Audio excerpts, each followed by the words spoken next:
데일 카네기의 인간관계론의 이제 세 번째 3장에서 상대방에게 욕구를 불러일으켜라.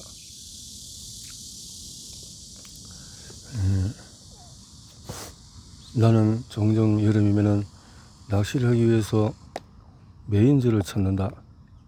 개인적으로 나는 크림을 얻은 언전 딸기를 매우 좋아한다. 하지만 어떤 이유에서인지는 몰라도 물고기들은 지렁이를 선호한다. 그렇게 낚시를 나설 때 나는 내가 원하는 것을 생각하지 않는다. 나는 물고기들을 원하는 것만 생각한다. 낚시 미끼로 크림을 얹은 딸기를 사용하는 대신에 지렁이나 메뚜기를 끼운 뒤에 물고기 앞에 던지며 이렇게 말하는 것이다. 이것 좀 보고 볼래? 왜 사람들을 낚을 때는 똑같은 방식을 사용하지 않을까? 제1차 세계대전 동안에 영국의 총리를 지낸 로이드 조지는 이렇게 했다.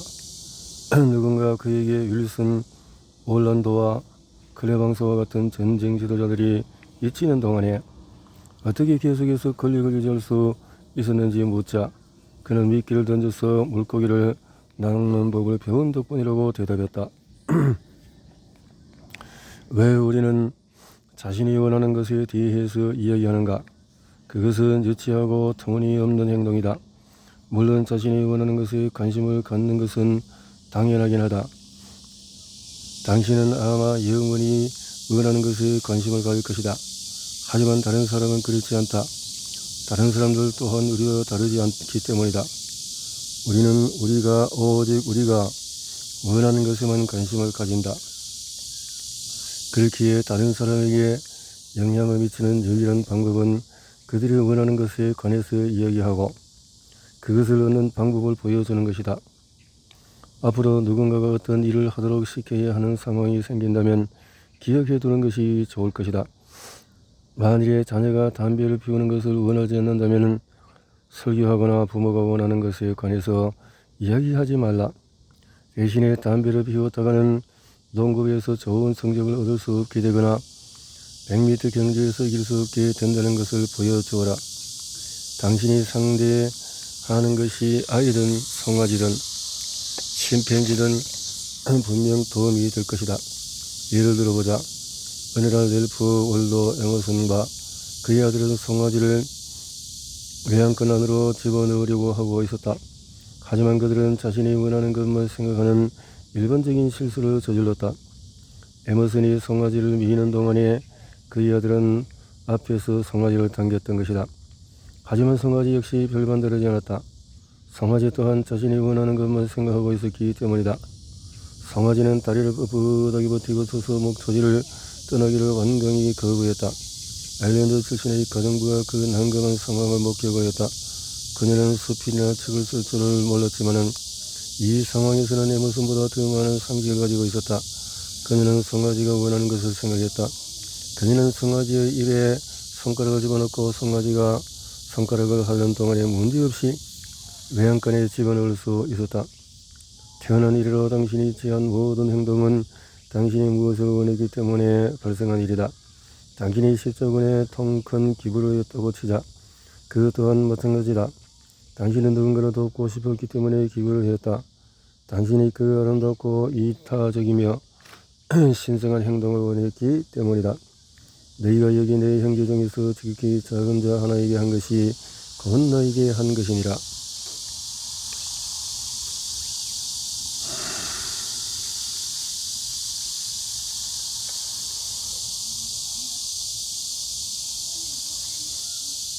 만일 당신이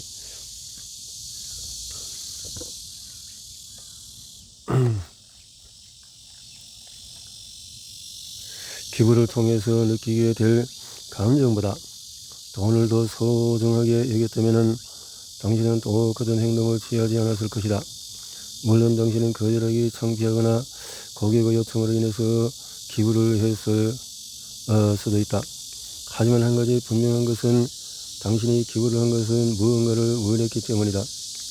해리 오버스트리트는 그의 계명적인 저서 인간 행동에 영향을 미치다 해서 이렇게 썼다.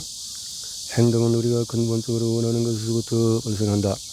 누군가를 설득하려는 사람에게 주어질 수 있는 최고의 충고는 그가 사고하고 있던 집 또는 학교에 있던 정치를 하고 있던 다음과 같다. 우선 타인의 욕구를 자극하라. 이 일을 할 수 있는 자는 천하를 손에 얻을 것이다. 그렇지 못한 자는 외로운 길을 걷게 될 것이다. 지독히도 가난했던 스코틀랜드 출신 청년 앤드류 카네기는 처음 일을 시작했던 당시에 시급 2센트를 받았으나 훗날 그는 3억 6,500만 달러를 기부했다. 그는 일찌감치 사람들에게 영향을 미치는 유일한 방법이 그들이 원하는 것에 대해서 이야기하는 것이라는 것을 깨달은 사람이었다. 그가 학교에서 교육을 받은 것은 오직 4년이 전부였지만 그는 사람을 다루는 법을 알았다. 그의 이야기는 이렇다. 그의 형수가 두 아들 때문에 골목에 썩이고 있었다. 그들은 예일대를 다니고 있었는데 대학 생활에 열중한 나머지 집에 안부를 전하는 것을 잊고 어머니의 걱정 가득한 편지에는 관심도 두지 않았다. 가레기는 답장을 요구하지 않고서도 답장을 받아낼 수 있다는데 1,200달러를 걸었다. 누군가 그에게 내기를 승낙하자 그는 조카들에게 격없는 편지를 쓰며 투신해 그가 각각 5달러의 용돈을 동봉한다고 말했다. 하지만 정작 그는 돈을 동봉하지 않았다. 조카들은 친애하는 앤드류 삼중께로 시작하는 그의 친절에 감사한 마음을 전하는 편지를 보내봤다. 이어지는 문장이 어떤 내용인지는 말하지 않아도 알 것이다. 당신은 누군가에게 어떤 일을 하도록 설득해야 하는 상황을 맞이할 수 있다. 말을 꺼내기 전에 잠시 멈춰서 이 질문을 던져보라. 어떻게 이 사람이 이 일을 하고 쉽게 만들 수 있을까? 이 질문은 우리의 욕구에 관한 쓸모없는 이야기로 경솔하게 행동하는 것을 막아줄 것이다. 한 번은 강연을 위해서 뉴욕에 있는 한 호텔에서 20일 동안 대연회장의 저녁 시간을 대관한 적이 있다. 강연이 시작되려는 때에 나는 갑작스럽게 예전에 비해서 거의 3배나 되는 대관료를 내라는 통보를 받았다. 그 통보를 받은 것은 강연 티켓을 인쇄해서 배포하고 모든 공고가 끝난 뒤였다. 당연히 나는 인상된 요금을 내고 싶지 않았다. 하지만 내가 원하는 게 무엇인지 호텔에 이야기해서 얻을 수 있는 게 있었을까? 그들은 자신들이 원하는 것에만 관심이 있었다. 그렇게 나는 며칠 후에 지배인을 만나러 갔다. 나는 이렇게 말했다. 보내주신 우편물을 받고 조금 놀랐습니다. 하지만 지배인님을 비난하는 것은 절대 아닙니다. 제가 지배인님의 자리에 있었다면 비슷한 편지를 썼을 수도 있으니까요. 지배인님은 호텔의 지배인으로 가능한 최대의 수익을 내야 하는 임무가 있습니다. 그렇지 않다면 해고를 당할 것이고 해고를 당한 것이 맞기도 합니다. 자, 이제 종이에다가 지배인님이 대관료를 올렸을 때 생길 수 있는 장점과 단점을 한번 써봅시다. 그리고 나는 편지지 위에 정중앙을 나누는 줄을 긋고 나서 한 칸은 장점 그리고 다른 한 칸은 단점이라고 썼다. 나는 장점 칸에는 자유롭게 사용할 수 있는 대연회장이라고 썼다. 그리고 이렇게 말했다. 호텔은 무도회나 회의 등의 용도로 대연회장을 마음대로 임대할 수 있게 됩니다. 그것은 큰 장점입니다. 1년에 강연으로 벌 수 있는 돈보다도 훨씬 많은 돈을 벌 수 있으니까요. 제가 강연을 하는 동안에 대연회장을 20방이나 묶어 둔다면 지배인님은 사업적으로 큰 손해를 볼 수 있습니다. 자, 이제 단점에 대해서 말씀드리겠습니다. 우선은 저에게 더 많은 사용료를 물려서 수입이 늘어나는 것이 아니라 오히려 줄어들 것입니다. 사실은 전혀 수익을 내지 못할 수도 있습니다. 왜냐하면 저에게는 지배인님이 요구하는 사용료를 낼 수 있는 능력이 없기 때문입니다. 저는 그러면 다른 장소에서 강연을 열어야만 하겠지요. 여기에는 또 다른 단점도 있습니다. 제 강연은 높은 교육을 받고 교양에 있는 사람들을 호텔로 불러드립니다. 그것은 훌륭한 광고가 되지 않을까요? 사실상 신문 광고에 5,000달러를 쓴다고 해도 제 강연에 참여하는 사람만큼 많은 사람의 이목을 끌지는 못할 것입니다. 호텔에서는 큰 이득이 아닌가요? 앞서 말했듯이 나는 이 두 개의 단점을 나머지 칸에 채워 넣었다. 그리고 지배인에게 정의를 건네며 이렇게 말했다. 장단점을 모두 신중하게 고려하여 무엇이 지배인님에게 더 이득인지 살펴본 다음에 최종 결정을 내려주세요. 다음날 나는 편지를 한 통 받았다. 사형료를 300% 대신에 50%만 인정하겠다는 내용이었다. 그러니까 나는 내가 원하는 것에 한마디도 하지 않은 채 비용 축소에 성공했다. 나는 계속해서 다른 사람이 원하는 바와 어떻게 하면 그것을 가질 수 있는지에 관해서 이야기했다. 내가 인간 본성을 따라서 그의 사무실에 들이닥쳐 강연 티켓을 이미 인쇄하고 공고를 내보냈다는 것을 알면서도 대관료를 3배나 올리는 것은 무슨 심보입니까? 3배라니요? 터무니없고 말도 안 되는 소리입니다. 그 돈을 낼 수 없습니다. 라고 했다고 생각해보자. 그렇다면 무슨 일이 일어났을까? 불같은 논쟁이 일어나 잔뜩이를 내고 씩씩 되었을 것이다. 그리고 당신은 논쟁이 어떤 식으로 끝나는지 알고 있다. 그가 잘못되는 사실을 증명했다고 해도 그의 자존심이 양보와 포기를 허락하지 않을 것이다. 헨리 포드는 인간관계의 기술이 있어서 최고의 청구를 했다. 성공으로 하는 유일한 비법은 다른 사람의 입장을 헤아리고 다른 사람의 관점을 마치 자신의 관점인 것처럼 생각하는 것이다. 너무도 좋은 말인 나머지 한 번 더 반복하겠다. 성공으로 가는 유일한 비법은 다른 사람의 입장을 헤아리고 다른 사람의 관점을 마치 자신의 관점인 것처럼 생각하는 것이다.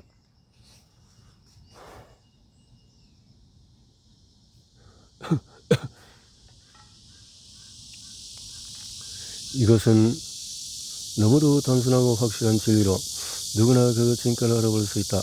그러나 지구에 사는 10명 중에 9명은 사람은 그 사실을 10번 중에서 9번 무시한다. 예를 들어 볼까? 당장 내일 아침에 사무실 책상에 올려져 있는 편지들을 확인해보라. 대다수가 이 중요한 상식을 지키지 않고 있다는 것을 알 수 있을 것이다. 다음의 편지는 한 광고사의 라디오 전담부서 책임자가 보낸 것으로 그 회사는 미국 전역에 사무실을 두고 있었다. 이 편지는 각 지역 라디오 방송국 담당자들 앞으로 보내졌다. 친애하는 블랭크시 제2공공사는 라디오 방송계의 대표 광고사라서 지위를 유지하고자 합니다. 당신 회사가 원하는 것을 누가 신경이나 쓰지? 나는 내 문제로도 골머리가 아파. 은행은 집에 대한 담보권을 실행했고 벌리들은 접시꽃을 뜯어먹고 있고 어제는 주식시장이 폭락했어.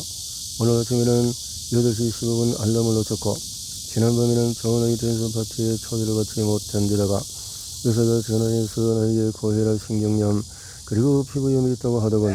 그리고 또 무슨 일이 있었는지 알아? 아침에 소심해 찾아는 사무실에 나서는데 우편함을 열어보니 뉴욕의 웬 애송이 하나가 자신의 회사가 원하는 바에 대해서 시끄럽게 두드려대는지 뭐야. 이 편지가 어떤 인상을 남기는지 안다면 당장 광고 사업을 때려치우고 다른 일을 찾아보게 될 거야. 그것은 당사의 국내 내 광고 고객들은 네트워크를 구축하도록 해줬습니다. 방송 시간에 대한 상세한 정보를 지님으로써 자세는 해가 바뀌어도 최고의 광고서 자리를 지킬 수 있었습니다. 그쪽 회사가 그렇게 크고 돈도 많고 인류라는 말이지. 그래서 뭐 당신의 회사가 제네럴 모터스나 제네럴 일렉트릭 그리고 미국은 참모를 모두 합친 것보다 크다고 해도 내가 신경이 났을 것 같아? 열받은 벌새만큼이라도 지각이 있다면 당신의 회사가 얼마나 큰지 내가 관심이 없다는 것을 알겠지. 나는 내 회사의 크기에만 관심이 있다고. 당신네들의 대단한 성공 이야기를 들려줘 봤자 나는 더 위축되고 스스로 하찮은 사람처럼 느낄 뿐이란 말이야. 우리는 고객들에게 라디오 방송국의 가장 최신 정보를 제공하고 싶습니다. 그것은 당신이 원하는 거겠지. 내가 아닌 당신 정말 제대로 멍청하군. 나는 당신이 뭘 원하든 미국 대통령이 원하든 관심이 없어. 한 번 더 말하지만은 나는 내가 원하는 것에만 관심이 있단 말이야. 그리고 당신은 이 시합자는 편지에서 아직도 내가 원하는 것에 대해서는 한마디도 하고 있지 않아. 그러므로 매주 방송국 정보를 얻을 수 있도록 당사를 기사의 선호 목록에 올려줄 수 있겠습니까? 사소한 정보로도 광고사에게는 예약 시간을 현명하게 선택하는데 도움이 됩니다. 선호 목록 뻔뻔하기도 하지. 당신의 회사 규모를 들먹이며 나를 하찮게 만들어 놓고는 선호 목록에 넣어달라는 부탁을 해? 아니 당신은 부탁이라는 말은 쓰지도 않았어. 이 편지에 이런 시일 안에 답하여 기사의 최신 활동 내용을 알려줄 수 있다면 상호간에 도움이 될 것입니다. 멍청이 같으니라고. 온갖 회사에 낙엽 뿌리듯이 흩뿌린 편지를 한 장 보내놓고 그런 뻔뻔한 부탁을 해? 은행 담보 접시고 그리고 혈압 때문에 애를 먹고 있는 사람한테 자리에 앉아 말로 내는 편지에 대한 답장을 그것도 이런 시일 안에 쓰라고 하다니 이런 시일 안에는 또 무슨 소리야. 나도 당신만큼 바쁘다는 것을 모르나? 바쁘지 않아도 바쁘다고. 게다가 도대체 무슨 거기로 나한테 이래라 저래라 하는 거지? 상호간의 도움이라고 했는데 그래 드디어 내 입장도 고려해 주는군. 하지만 그 표현은 너무 모호해서 난 뭐가 나에게 도움이 될지를 잘 모르겠어. 안녕히 계십시오. 라디오 부서 책임자 드림. 추신. 동범한 인생으론 브링크빌 저널에 담긴 내용으로 선생님께서 이를 흥미롭게 여겨 방송에 알리고 싶어 하실지도 모르겠습니다. 드디어 편지 끝에 오세야 내가 가진 문제 중에 하나쯤 해결할 수 있는 방안을 언급하는군. 왜 이 말로 편지를 시작하지 않았지? 무슨 생각인 거야? 이렇게 쓸데없는 소리를 늘어놓는 광고장이라면 뭔가 머리에 문제가 있을 거야. 당신에게 필요한 것은 우리 회사의 최신 활동 내역이 아니야.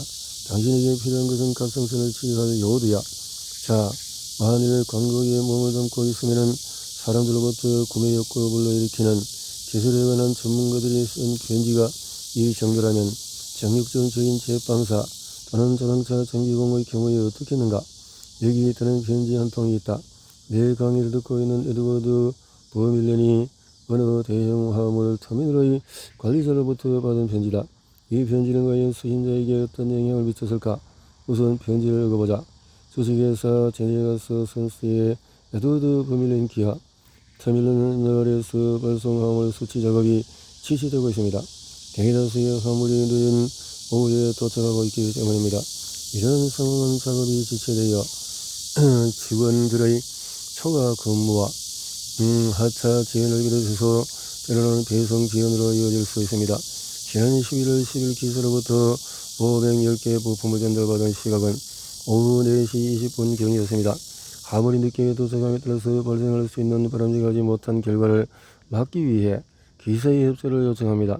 앞서 말한 날짜에 우리가 수령한 물량과 동일한 물량을 운송하고자 한다면 보다 이른 시간에 트럭이 도착할 수 있도록 하거나 화물 일부라도 오전 중에 받을 수 있도록 해줄 수 있겠습니까? 그렇게 해주실 수 있다면 기사의 트럭에서 짐을 내리고 화물을 받은 당일 발송이 가능하도록 보장할 수 있는 장점이 있습니다. 그럼 안녕히 계십시오. 이 편지를 읽은 주식회사 제네가스 선스의 버밀런은 이렇게 지적했다.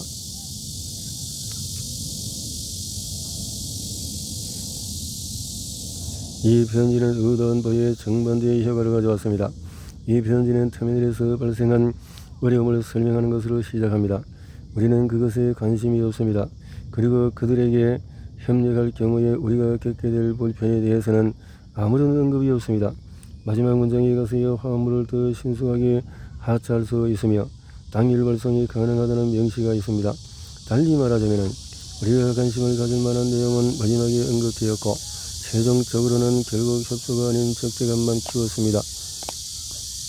이 편지를 다시 써서 개선할 수 있는 게 있는지 확인해보자. 문제에 관해서 이야기하느라고 시간을 낭비해서는 안된다. 해리 포드가 순간적으로 다른 사람의 입장을 고려하고 그 사람의 관점이 마치 우리의 관점인 것처럼 일어나는 일들을 보자. 여기 편지를 고쳐 쓴 것이 있다. 완벽하지는 않을지언정 훨씬 나아 보이지 않은가? 주식회사 제네가스 선스의 에드워드 버밀런 기하. 기사는 14년 동안이나 당사에 귀한 고객이 되어주었습니다. 기사의 후원을 매우 감사하게 생각하고 있으며 그에 보답하고자 빠르고 효율적인 서비스를 제공하고자 노력하고 있습니다. 하지만 송구하기도 지난 11월 10일에 있었던 일처럼 기사의 화물 트럭이 많은 물량을 오후 늦게 싣고 올 경우에 좋은 품질의 서비스를 제공하는 것이 지장이 간다는 말씀을 드릴 것입니다. 왜일까요? 다른 많은 고객들도 오후 늦은 시각에 화물을 가져오기 때문입니다. 그리고 당연히 그 결과 혼잡이 발생합니다. 그 말인즉슨 기사의 트럭들이 어쩔 수 없이 보드에 묶여있는 상황이 생기며 때로는 운송을 지연시킬 수 있다는 것입니다. 이 끝은 안 좋은 상황을 피할 방법이 있습니다. 가능한 경우에 오전 중에 보드에 화물이 도착할 수 있도록 해주시면 트럭이 대기할 필요도 없어지고 화물을 즉시 취급하는 것도 가능해지며 당시의 직원들은 일찍 귀가해서 기사가 제조하는 맛있는 마카로니와 스파게티로 차린 저녁을 먹을 수 있게 됩니다. 그러나 화물이 언제 도착하든 저희는 언제나 최대한 신속하게 운송을 책임지겠습니다. 바쁘신 것을 알기에 따로 답장을 보내실 필요는 없습니다. 그럼 안녕히 계십시오. 오늘날 수많은 파업위원들은 피로를 호소하며 용기를 잃고 낮은 임금을 받으며 길거리를 헤매고 있다. 왜일까? 그들은 언제나 자신들이 원하는 것만 생각하기 때문이다. 그들은 당신이나 내가 아무것도 사고 싶지 않다는 것을 깨닫지 못한다. 우리에게 무언가 구매하고 싶은 욕구가 있었다면 우리는 아마 밖으로 나가서 그것을 직접 사왔을 것이다. 하지만 우리 모두 자신의 문제를 해결하는 것에만 관심을 둔다. 그것은 영원히 변하지 않는다. 만일 판매원이 자신이 판매하는 서비스 또는 상품이 우리의 문제를 해결해 준다는 것을 보여줄 수 있다면 아무것도 할 필요가 없다. 우리가 알아서 그 제품을 살 것이기 때문이다. 게다가 고객은 누군가 자신에게 무엇을 파는 것을 좋아하지 않는다. 고객이 좋아하는 것은 자신이 무언가를 사는 것이다.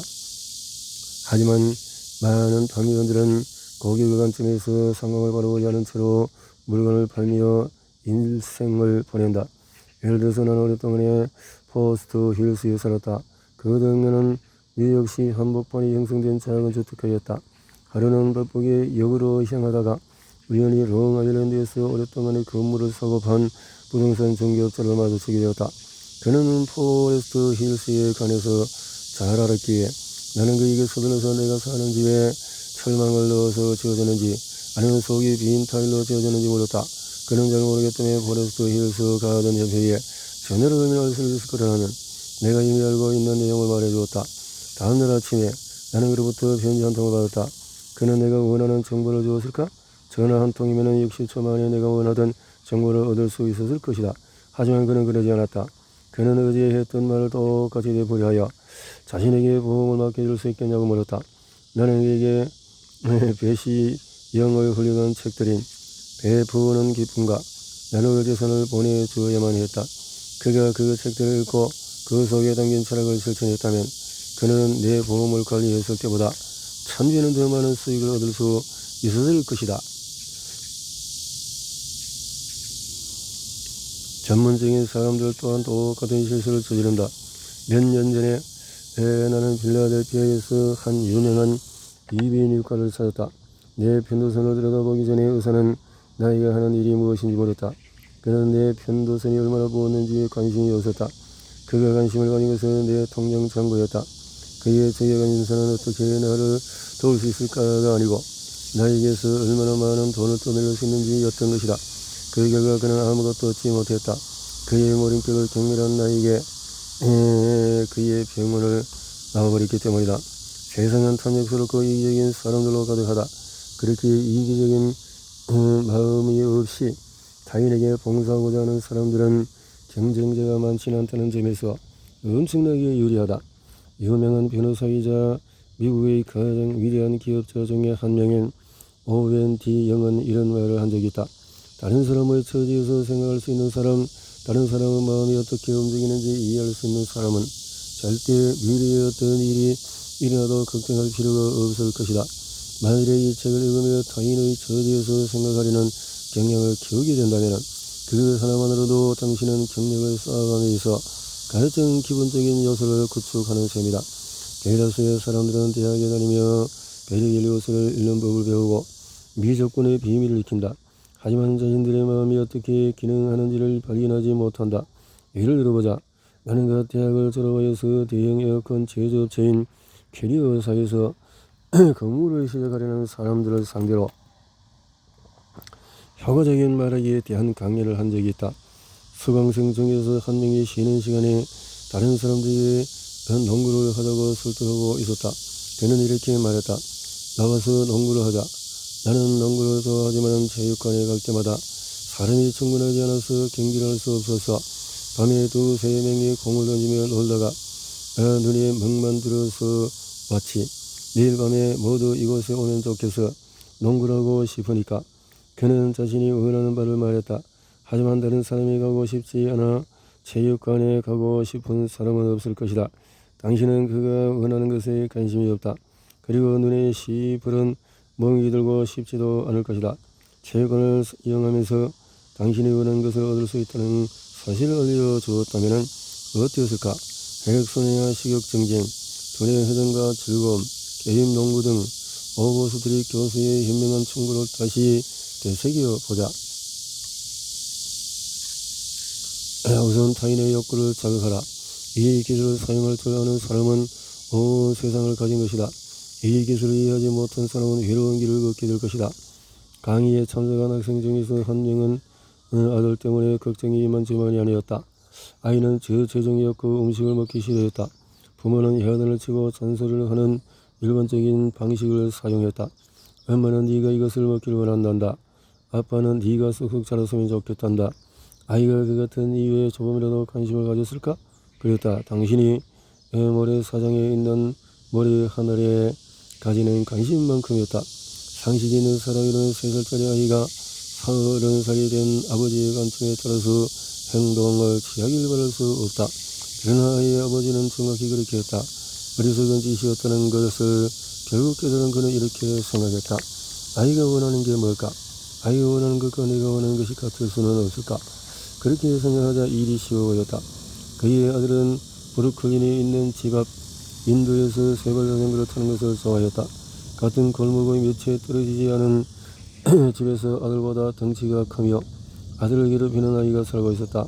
그 아이는 아들의 세발 자전거를 빼앗아 타곤 했는데 아이는 당연히 살을 지르며 어머니에게로 달려갔고 어머니는 집 밖으로 나와서 아들을 괴롭히는 아이를 세발 자전거에서 내려오도록 한 뒤에 아들을 다시 태웠다.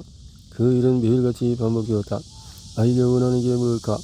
질문에 답하기 위해서 셜록 홈즈가 될 필요는 없다. 그의 자존심, 화학, 그리고 그 중에서 가장 강력한 감정이 중요한 사람이 되고자 하는 욕구가 복수를 북돋았다. 그 악당의 콧대를 납작하게 만들어주기를 원했던 것이다.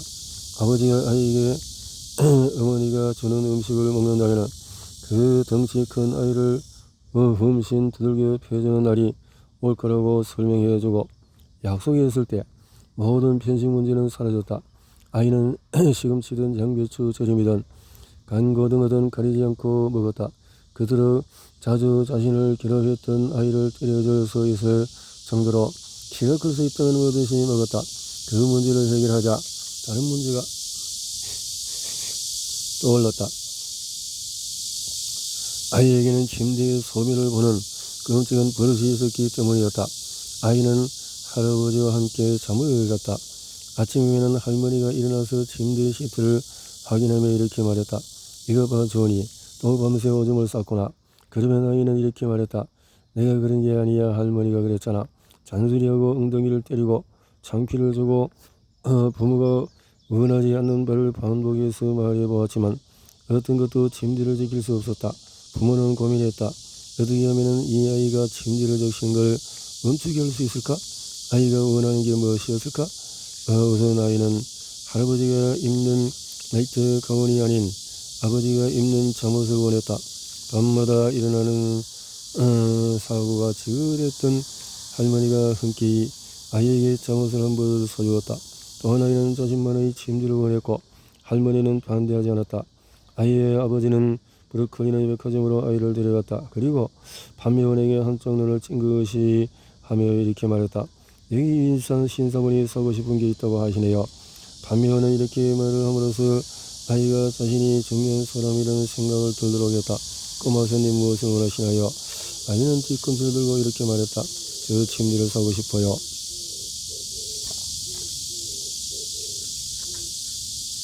다음날 침대가 배송이 되었다. 그날 밤 아버지가 집에 들어왔을 때 아이는 문으로 달려 소리쳤다. 아빠, 위생에 와서 제가 산 침대를 보세요. 침대를 본 아버지는 찰스 시와그의 조언에 따라서 진심으로 인정하고 칭찬했다. 아버지가 물었다. 이 침대에도 어둠을 싸진 않겠지?